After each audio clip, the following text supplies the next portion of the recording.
Ende einer jahrelangen Flucht. Hier wird der frühere bosnisch-serbische Armeechef Ratko Mladic in das UN-Gefängnis im niederländischen Scheveningen gebracht. In dem Hochsicherheitsgefängnis soll Mladic auf seinen Prozess warten vor dem UN-Kriegsverbrechertribunal in Den Haag. Eine erste Anhörung von Europas meistgesuchtem Kriegsverbrecher ist für Freitag angesetzt. Wir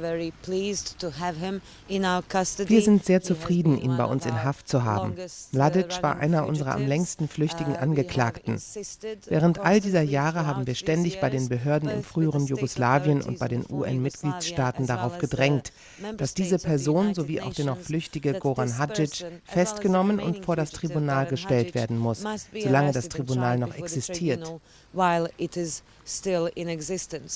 Die Ankläger haben ihre Anklageschrift gegen den inzwischen 69-jährigen Mladic neu gefasst. Vor dem Haager Tribunal werden Mladic nunmehr 11 statt bislang 15 Punkte vorgeworfen.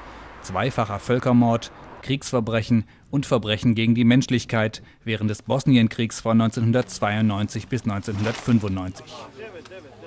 Mladic wird vor allem für das Massaker von Srebrenica mit rund 8000 Toten verantwortlich gemacht.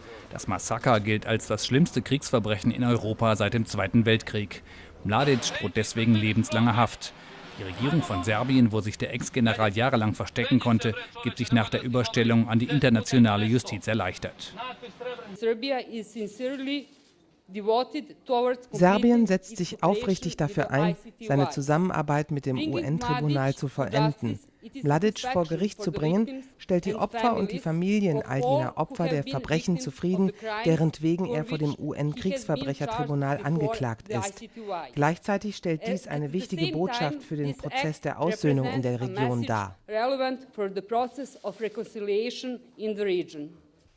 Bis zum Prozess in Den Haag könnte es noch einige Zeit dauern. Der bosnisch-serbische Ex-Präsident Radovan Karadzic ist dort wegen ähnlicher Verbrechen angeklagt. Sein Verfahren vor dem UN-Tribunal begann 15 Monate nach der Verhaftung.